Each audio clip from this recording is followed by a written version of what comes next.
Hi, my name is Amber, and today I'm going to be sharing with you free books and the Would You Rather tag.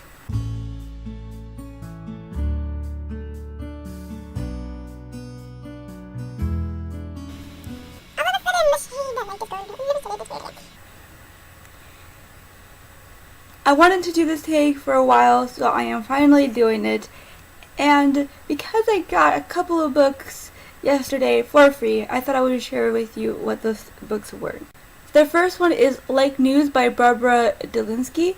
This book sounds really interesting. I am looking forward to reading it when I get a chance. The second one is A Murder for Her Majesty by Beth Hillgartner. The last one is A Separate Country by Robert Hicks. Now on to the tag. It would have to be standalones. I read more standalones, and trilogies are just kind of annoying to me because I feel that a lot of times with trilogies that they either can put all of the story, especially in YA, into one book. They try to put too much into it, and it's just one way or the other for me. I either will read series or standalones more often than not, and the thing is, I do read a lot more standalones, so it, as I said, it would have to be standalones.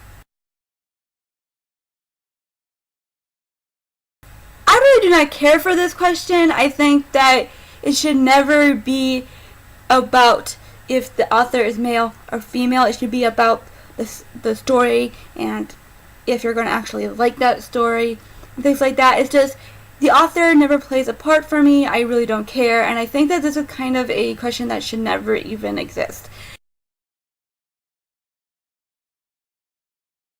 I would have to say Amazon. I know there's been a lot of issues with Amazon as of late, but for me it would have to be Amazon because it's the cheaper place and I can't really afford a lot of books and stuff.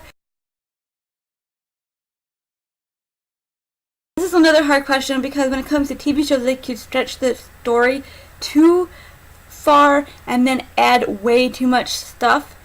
In the movies, they could either take out way too much or even add too much. It's basically the same to me, I feel. I know a lot of people are like, in movies they take out more, in TV shows they will add more but keep the main storyline. And I kind of agree and I kind of disagree because I think that it's basically the same because movies will add things and take away things and the TV shows will add things and take away things too. It's just how it works for the people who are creating the show and all that stuff and how much the author has a role in the creation of either one. So for me, I'm not really going to answer this question. I'm going to say that for movies it would be for standalones and for TV shows it would be for series. It would definitely have to be 5 books.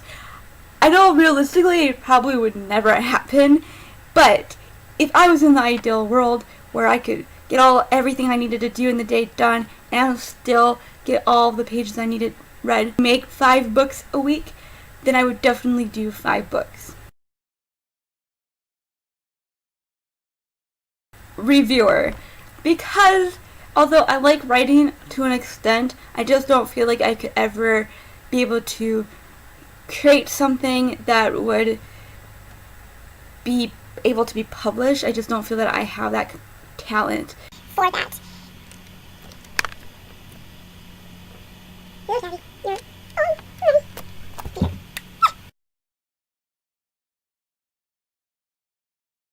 This is another hard question because I really love rereading my books. I've said this before, rereading is a really great experience, especially if the book is something that you really like.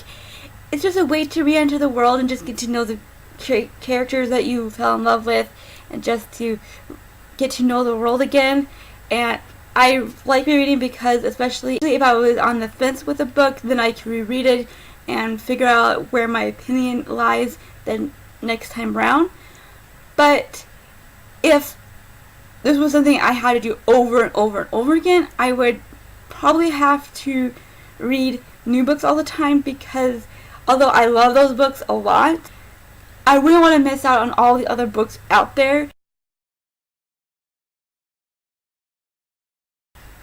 librarian. Another hard one for me because I don't pay attention to the genre. I always just choose a book for interest of the story and stuff like that. So I have a lot of classics, I have a lot of contemporary adult, a lot of adult, I have some YA, I have sci-fi, fantasy, contemporary, I think I just said that, mystery, it's just all over the place for me, so I guess it wouldn't really matter. I think I could easily say all of them except for my favorite genre, because although I kind of have my favorite genre, I kind of don't, because I don't even know if saying adult is a genre. So I would have to say everyone except my favorite. This is pretty obvious if you've watched my bookshelf tour. I have a lot of physical books, so therefore it would be physical books 100% of the way. I get why people like ebooks, I get it 100%, but it's just not my thing, and I really don't care if my bag is heavy or not, or the complications that it might have. I love my physical books, it will always be physical books for me, and although I do kind of want like an iPad or something eventually, I don't think I would use it for books, or maybe I would want a Kindle Fire or something like that. I might not completely use it for books. I just don't see it being something for me. I love my books. I love being able to hold them and smell them, and just to be able to feel like I am like in the book. When you're in a tablet, it just feels like you're being held at arm's distance, and physical books don't have that feel to me, so always physical books. That's it. That was all the questions. Tell me down below some of your answers for these. Where do you land on these questions yourself? If you haven't done the tag yourself, and this is the first time you've seen this, and you're thinking this would be a cool tag to do, go ahead and do it, and link down below yours so that I can watch yours. Thank you guys so much for watching, and I will see you in the next one.